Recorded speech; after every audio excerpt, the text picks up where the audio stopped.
And welcome again to all you Euro Consumers Forum fans. You've been incredibly loyal. Well, I hope to me, your European moderator, Katrina Sickle. We are on the home straight and we've got a fabulous final session. We've looked at lots of different topical themes across the course of this event. And of course, this second edition falls at the end of the second year of COVID. And the world really is thinking about the right balance going forwards. The economy has to restart. It has to compensate for paralysed sectors. It has to restart on a sustainable basis and seek to avoid some of those market frailties that were common before COVID hit.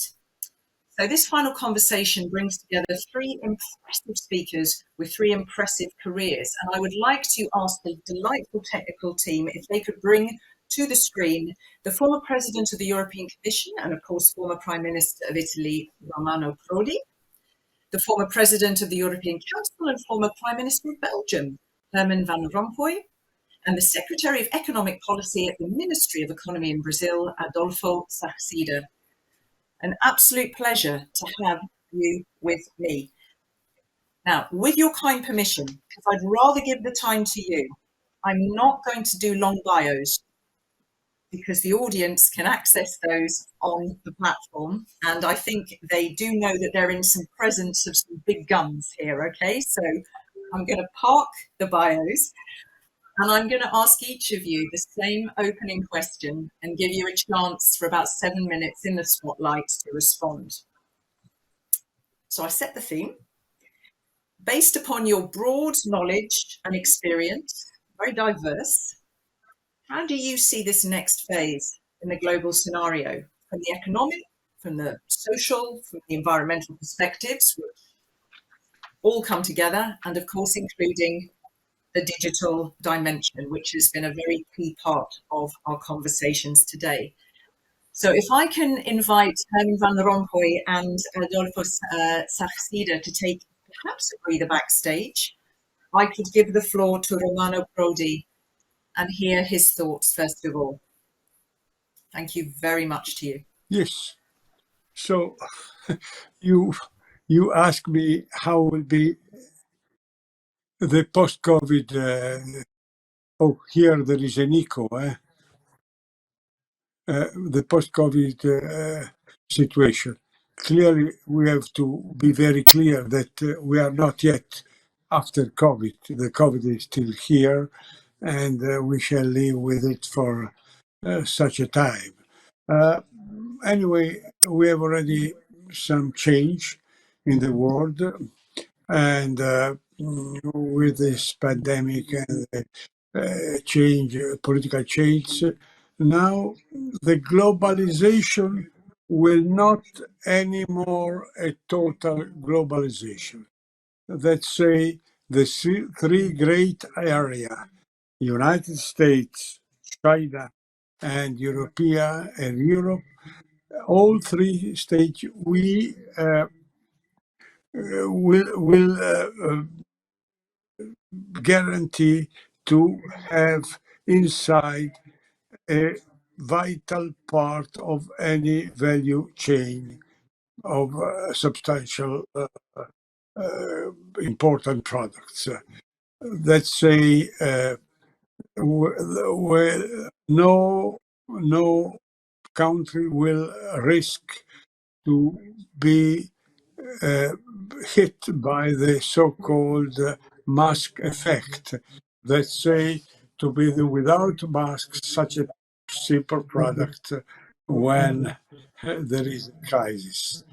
And this trend will be more and more important in the future. And so we shall have some substantial reshoring. But let's say the global state of the economy will not disappear. We have a global economy with some adaptation in all the three big big areas. second, we have a very strange situation in which the tensions between China and the United States will influence all the markets of the world. But with the incredible difference between products, high-tech products, products that can have a dual use, products that are linked with defense, in which the market will be completely closed, but all other products in which we still have open market economy and even increasing trade. This is a scenario in a moment in which, in the highest period of tension between the United States and China, Los Angeles ports are unable to discharge all the goods coming from China. Clearly, the economy is recovering better than in the previous crisis, but I have clearly in my mind that the danger of inflation is, in my opinion, much more, much stronger than we thought a few weeks ago. The presidents of the central bank still insist that is only a temporary inflation. My examination of the new trends of the economy push me to think that this phase will not be so temporary, and that we could have global change in the monetary policy of the world. So clearly, a strong recovery after the COVID, a lesson from the recovery to be more independent in some vital production, some reshoring, but a real danger of imminent inflationary policy with a possible consequence monetary restriction of the central banks. I do hope to be wrong for this last observation, but well, I think my time is expired. There is no role to get into the specific characteristics of the European economy in this phase, but maybe we could discuss later about that. Okay, we can. And just before I come to Herman Van Rompuy, and you are right, there is an echo. You hear yourself speak on this platform. You know, you've had this incredibly long career, seen so many things happen at different stages of it. You've highlighted some of the key issues at the moment at a global level. We're at a forum for consumers, citizens. Your work has brought you very close to them. How do you see them living this period? And you are right, we are not post-COVID. We're trying to get there and to learn and understand how to live with it. If you just briefly, and then I will come to Mr. Van Rompuy, how do you see the average person living this period? But you know, if you ask me personally, I have never been so happy. You know, some authority, no responsibility, reading, writing. I write a book about Europe. So don't ask me that, you know. But Okay. if I look outside, if I look outside, Look, we need a mediation because the tension between US and China is absolutely not reasonable. And Europe is not yet ready to do it because this is a job of Europe. This is the job of Europe. So I am full of fear and full of hope. And Okay. I do hope Thank you. especially that COVID will end. Thank you very much. I'm going to hold that there for a moment because you have your colleague here. So Herman Van Rompuy, I mean, you've got sort of a nice position of coming second. So I can say to you, what did you hear that resonated? What might you not agree with? And what would you like to bring to the table in response to my question? Okay, thank you. People often ask me, and you ask me also, what does the EU look like? First, the Union crawled out of the economic depression faster than many expected. The depression lasted a year, but the economic growth from 2021 to 2023 will be 12%. Amazing. The European institutions have played a major role in this recovery by moving away from rigid austerity like the one they had to pursue a decade ago. The joint purchasing of vaccines has allowed us to overtake even the UK and the US in terms of vaccination.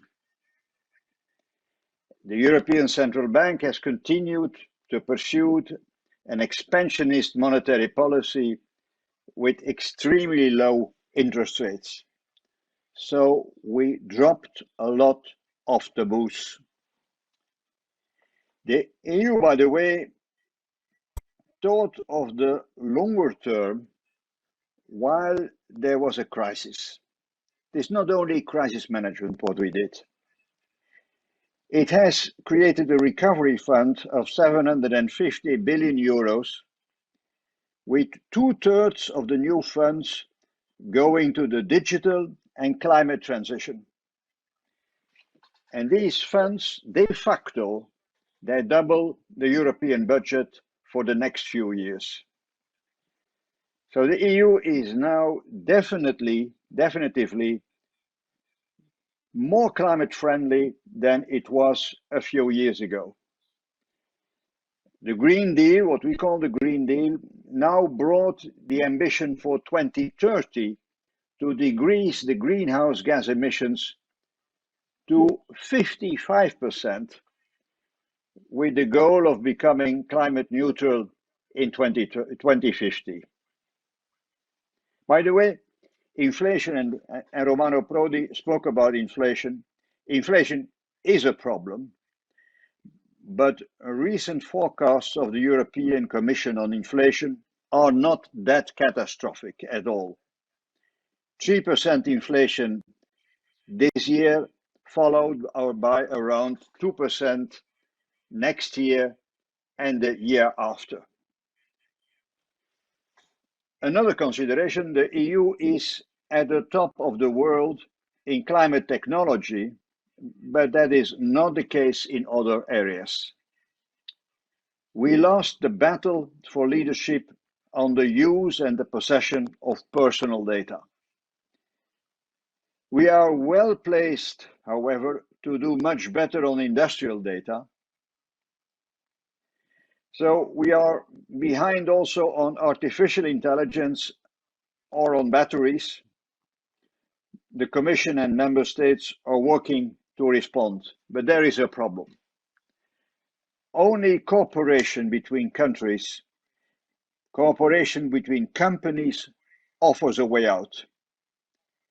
Scale and size are key when your competitors are Chinese and American giants. There's still a long way to go for Europe. The Union has also become more aware since a few years that in the geopolitical rivalry, it has to rely more on itself than before.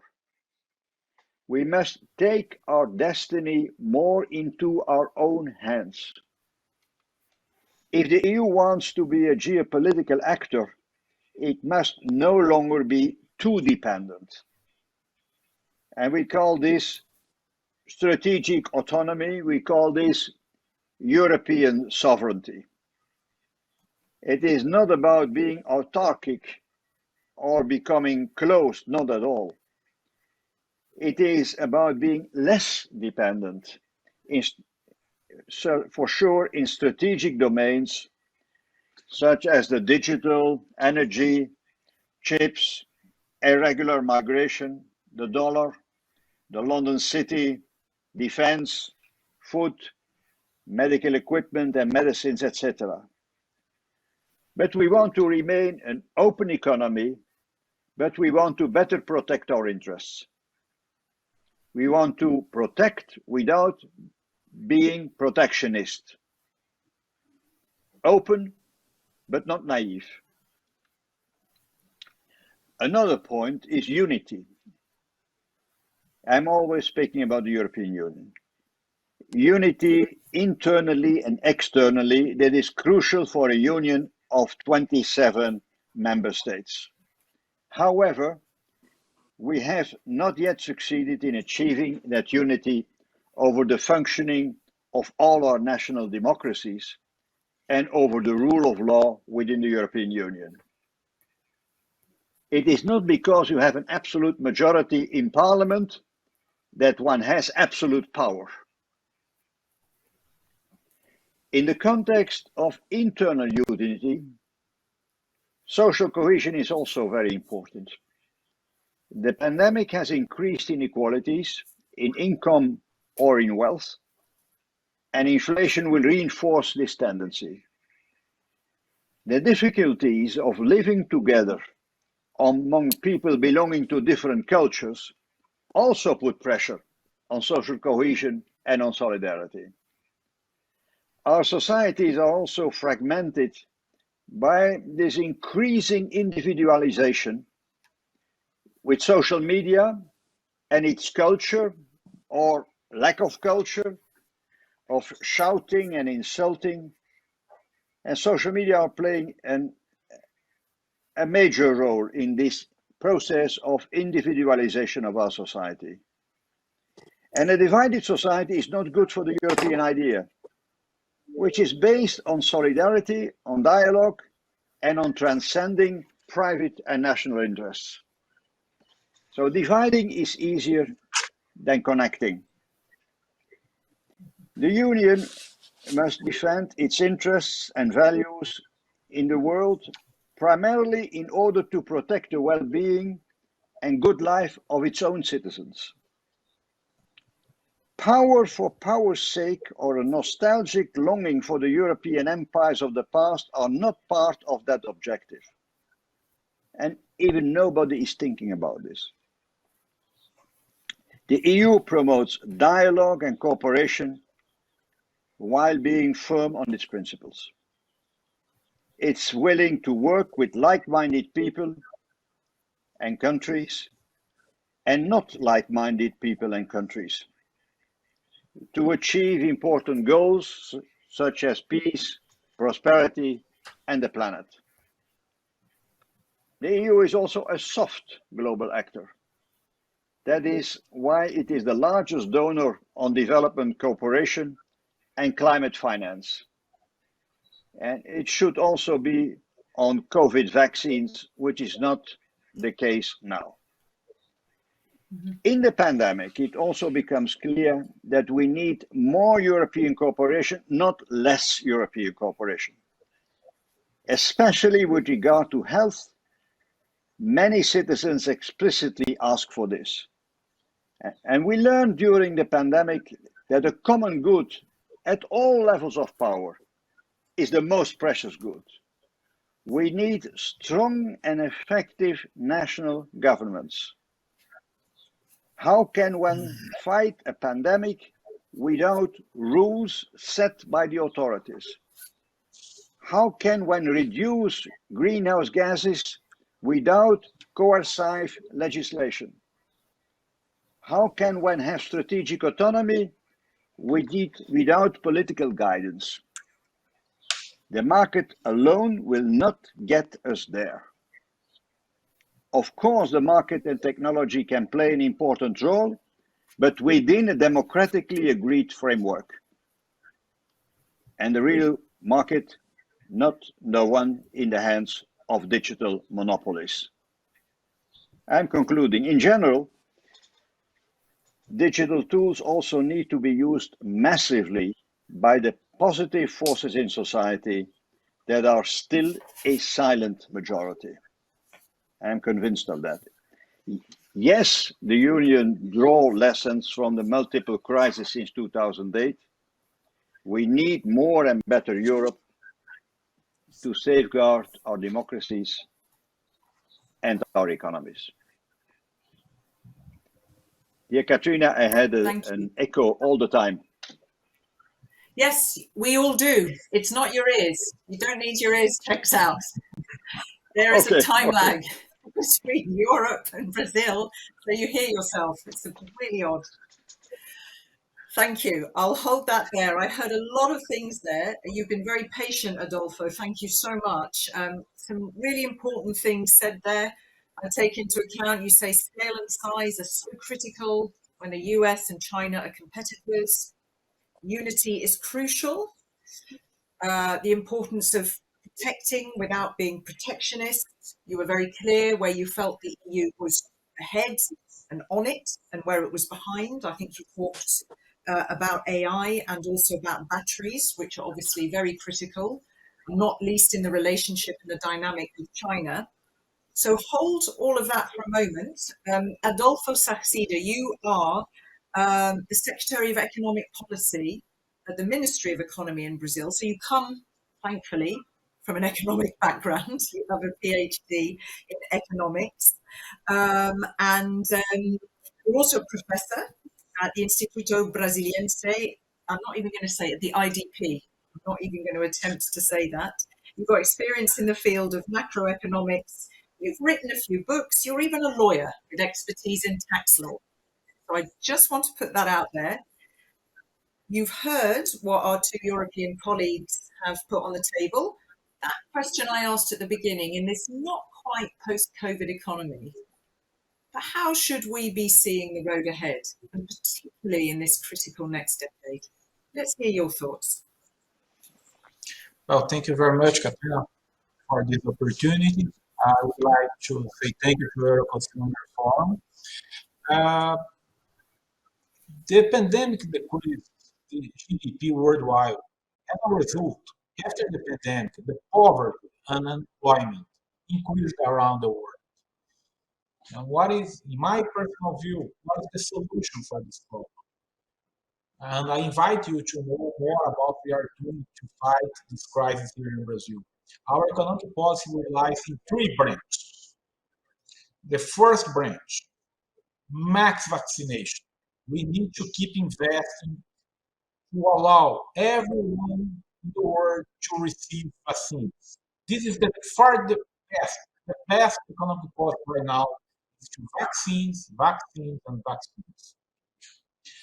After that, we are working a lot in a pro-market reforms here in Brazil, reducing misallocation, improving legal frameworks, increasing legal certainty, with a massive privatization and concessions program, trying to increase trade openness because Brazil is still a closed economy, improving a better environment for business, better than business, and working a lot to digitalize public services to allow every citizen, doesn't matter where he is, can access to a computer and have access to public services.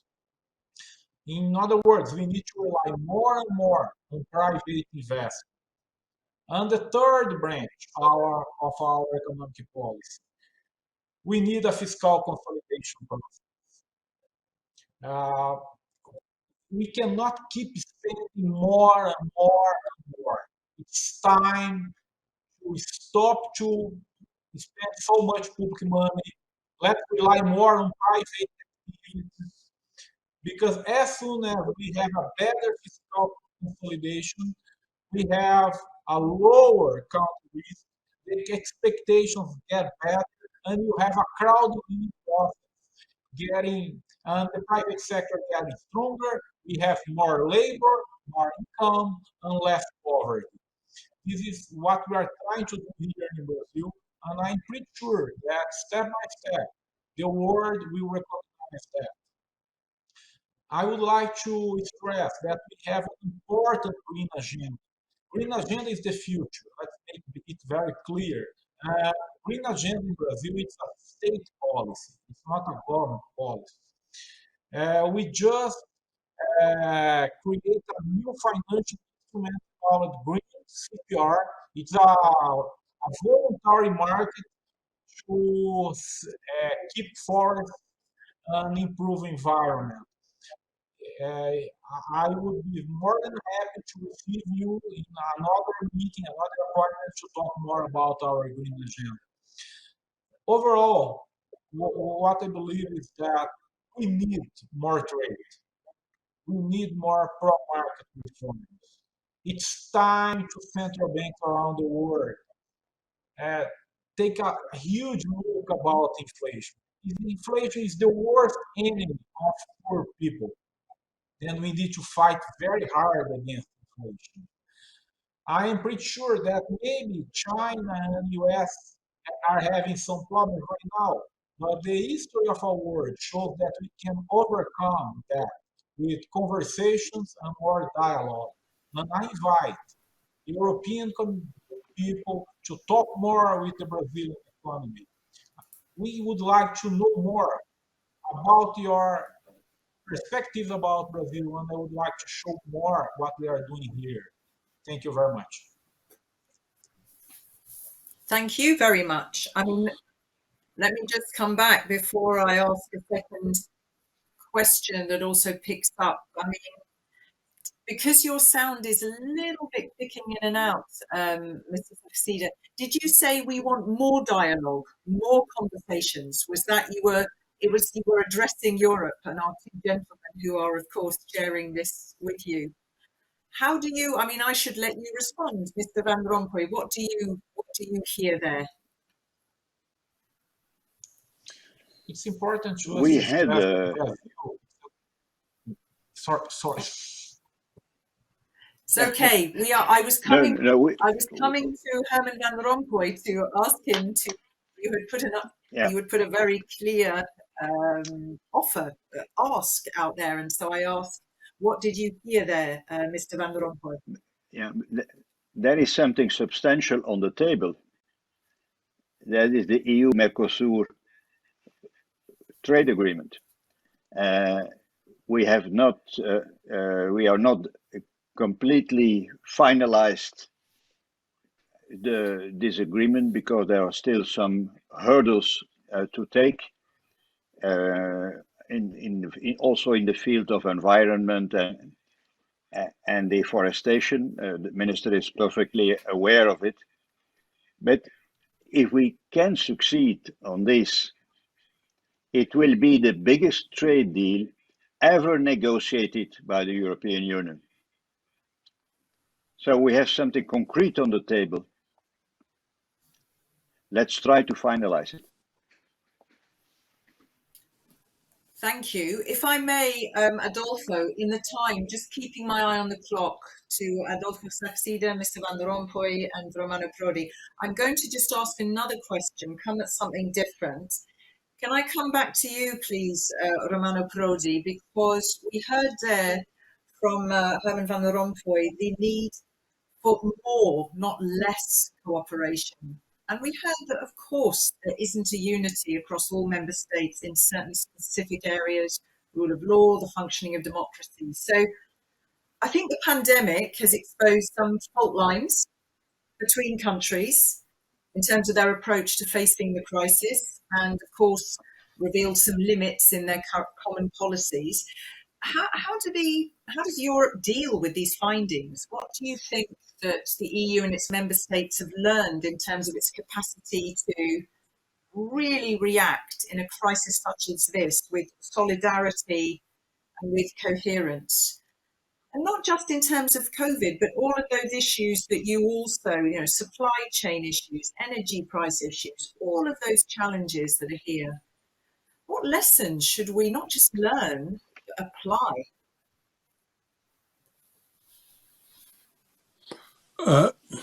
Look, if you analyze the solidarity that Van Rompuy has remembered, this should have never been got without a pandemic.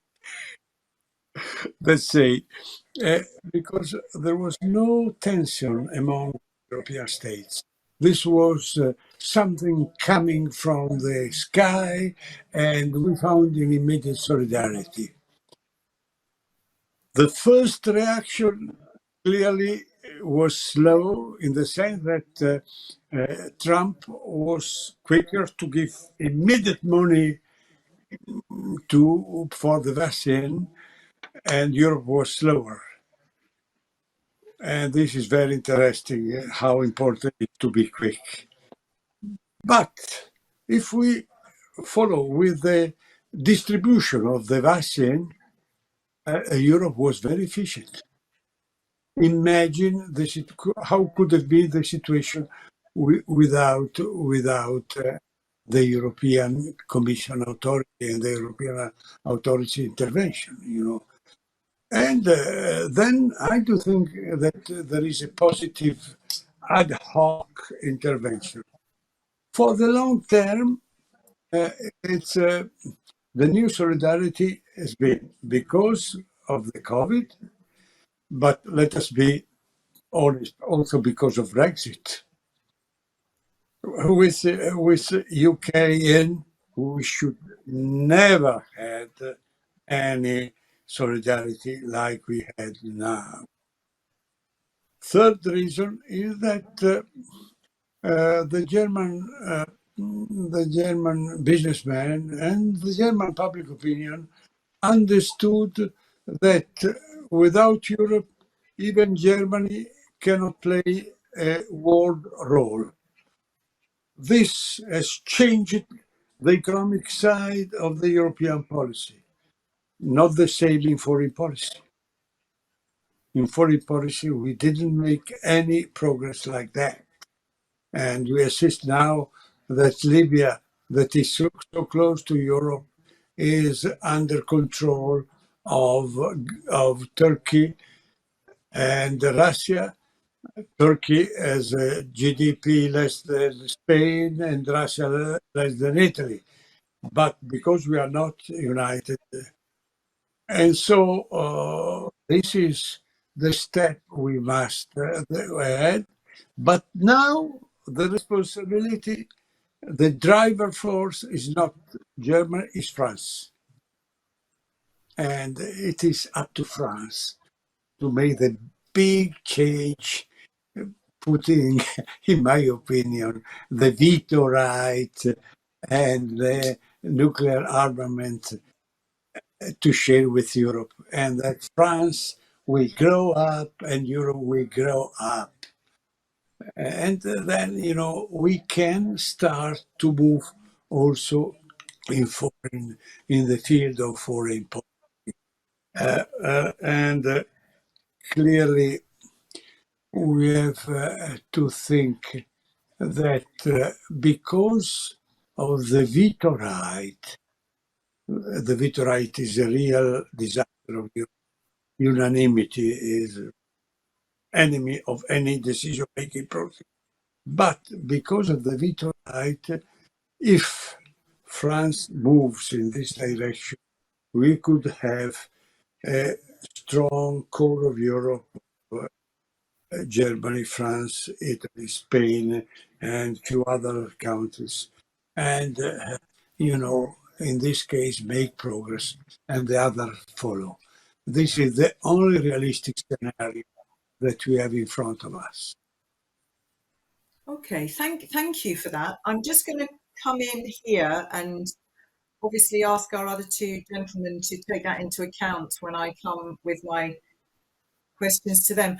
What I wouldn't mind, Herman Van Rompuy, in your reply is also Europe is about its citizens. You know, it's about, we look to Europe for as having a very specific role, a guiding role. We look to it for a very particular European dimension. And I think we can see that in the Brussels bubble. It doesn't sometimes get out there. And it has been knocked. And you stated some fault lines. So again, what lessons have we learned at this time of crisis? There's been great stuff, some fault lines. What do you think is important for Europe going forward within that context? Yeah. Romano spoke about France. And Italians and Belgians are always tempted to look at France for cultural reasons also. But I would draw your attention on what is happening in Germany. The populists lost the elections, the far right and the far left. And there was a redistribution of the political cards among the four more traditional German political families. So that's a very, very reassuring. The pandemic is not benefiting to populists, at least not in the biggest country of the European Union. And then there is now a new government now with a extremely pro-European program. I don't know if Romano has ever seen that, but I think it is the most pro-European program of the last decades. So I'm very hopeful. I'm looking forward to the Franco-German cooperation.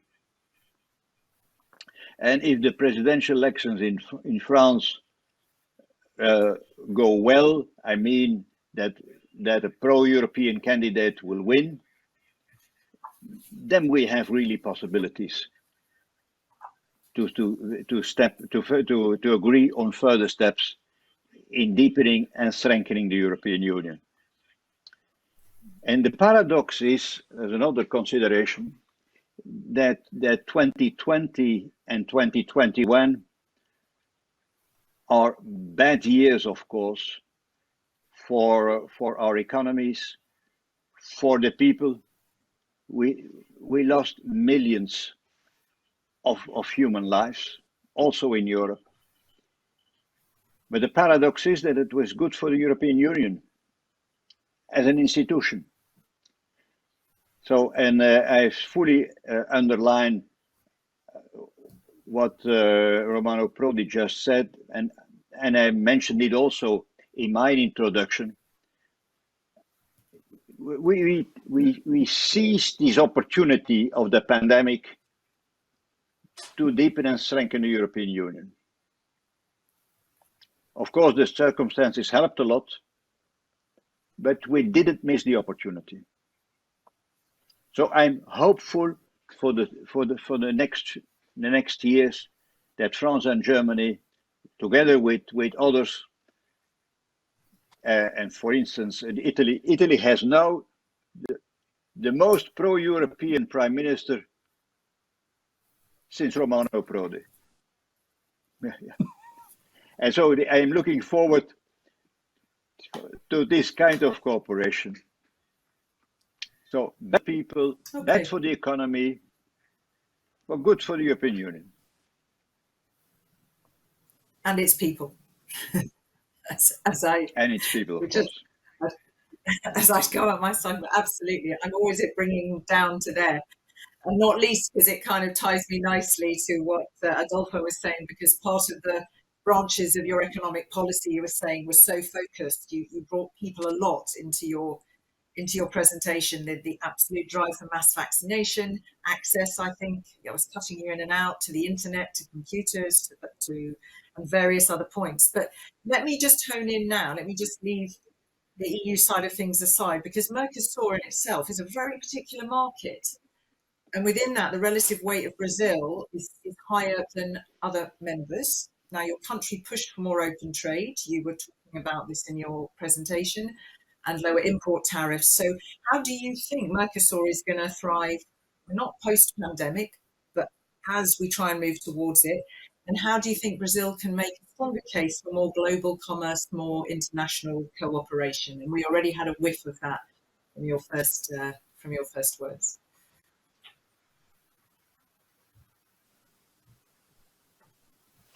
Oh, I wait to hear you. I don't hear you. Thank you. Unfortunately, this pandemic brings increase in poverty and unemployment in the whole world, and Latin America, American countries were not an exception. And what we are talking with our partners here in Europe is that we need more trade. So simple like that. We need to increase the gain of trade. We need to improve our trade with European countries because they have higher productivity. As soon as we have more trade with them, it's increasing their productivity. You comes to Brazil, when you buy products with much more technology, with lower price, this is good for the whole economy. It's good for Brazil, it's good for Argentina, and Paraguay, and Uruguay. But let's not believe in what I'm talking. Let's believe in the data. If you look 1 month ago, the Brazilian government decreased in 10% the import tax of 87% of the products. In other words, we are already moving on towards an increased trade openness. And again, there is no silver bullet for fight against poverty or underdevelopment. What we have to do is to replicate the same economic policy that had success all over the world. In other words, let's have more trade, let's reduce misallocation, improve doing business, a legal framework, because this will bring more private investment. And with more legal certainty, investors in Europe, for example, they will feel more comfortable to invest in Brazil. Let's put more weight in our green agenda, because it's important to show the whole world that we respect the forest and the environment. In other words, step by step, I'm pretty sure that we will convince Mercosur to a better trade openness, and we will convince Europe and the rest of the world that we are a pro-market government. And a pro-market government respect private investment and respect the green agenda. Thank you. Thank you very much. Gentlemen, I'm going to bring this to a close because our audience's brains are supercharged and I have to keep my eye on the clock. So let me just ask, for Herman Van Rompuy, one, and I mean a sentence. Romano Prodi said there at the end of his first intervention, I'm sort of hesitating or swinging between hope and, I can't remember what the other word was. Well, it certainly wasn't hope. Pessimism and optimism. Give our lovely audience who are with us for this last session one sentence of something to take them into this seasonal period and into the upcoming year. What do you think? What's your message of warmth and enthusiasm? Very short. I'm not in politics anymore, but the main task for a politician today is to turn fear into hope. Because without hope, without a perspective, nothing is possible, not at the national level, not at the European level. And people are fearful after all these 10 years of multiple crises, banking crisis, Eurozone crisis, economic crisis. We had a refugee crisis, we had terrorism, we had a pandemic, and we have now the fear of inflation.